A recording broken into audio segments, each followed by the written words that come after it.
9 TV నేను ప్రియాంక బులెటిన్లో details చూద్దాం.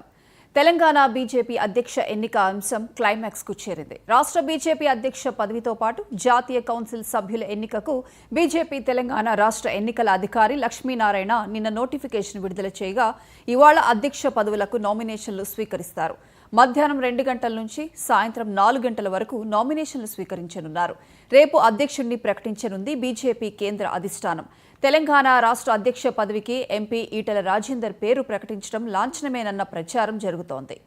అంతేకాకుండా అనూహ్యంగా కేంద్ర మంత్రి బండి సంజయ్, మాజీ ఎమ్మెల్సీ ఎన్ రామచంద్రరావు పేర్లు తెరపైకి వచ్చాయి. వీరితో పాటు ఎంపీలు అరవింద్, డీకే అరుణ కూడా ఈ పదవికి పోటీ పడుతున్నట్లు ప్రచారం జరుగుతోంది.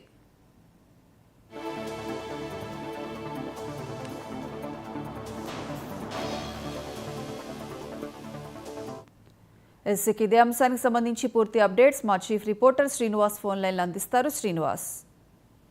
ప్రియాంక, ఈరోజు బీజేపీ రాష్ట్ర అధ్యక్షుల ఎంపిక ప్రక్రియ ప్రారంభమైంది. నిన్న షెడ్యూల్ విడుదలైన నేపథ్యంలో ఈరోజు నామినేషన్ల స్వీకరణ పర్వం మొదలవుతుంది. ఈరోజు మధ్యాహ్నం 2 నుంచి 4 గంటల వరకు ఈ నామినేషన్లు స్వీకరిస్తారు. 4 నుంచి 5 గంటల వరకు నామినేషన్ల విరమణ ఉంటుంది. ఆ తర్వాత ఎవరు అనేది తేలనుంది త్వరలో. కొన్ని గంటల్లోనే రాష్ట్ర అధ్యక్షులు ఎవరు అనేది స్పష్టత వచ్చే అవకాశం ఉంది.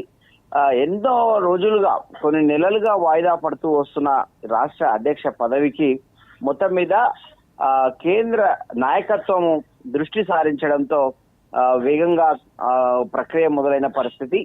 ఈ తెలంగాణతో పాటు ఏపీ తెలంగాణ రెండు రాష్ట్రాలలో అధ్యక్ష పదవికి ప్రక్రియ మొదలైన పరిస్థితి. ఈరోజు ప్రత్యేకంగా తెలంగాణ అంశంలో తీసుకున్నట్లయితే బీజేపీ అధ్యక్షుడిగా ఉన్న బండి సంజయ్ను తొలగించి కిషన్ రెడ్డికి అప్పచెప్పిన తర్వాత కొద్ది కాలంలోనే కొత్త అధ్యక్షుడిని ఎన్నుకోవాలని భావించినప్పటికీ ఆ తర్వాత జరిగిన పరిణామాల నేపథ్యంలో అది వాయిదా పడుతూ వస్తూ ఒక ఆసక్తికరమైన మలుపులు తిరిగిన పరిస్థితి.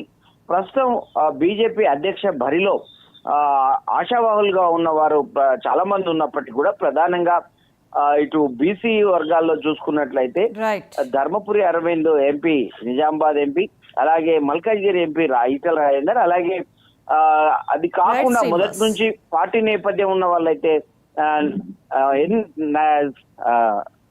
రామచంద్రరావు అనేది వస్తుంది. అయినప్పటికీ కూడా మధ్యలో రాజాసింగ్ కూడా తాను కూడా అడుగుతాను అని పోటీలోకి ప్రకటించారు. కానీ మరి నామినేషన్ల వరకు వస్తారా లేదా అనేది వేచి చూడాల్సింది.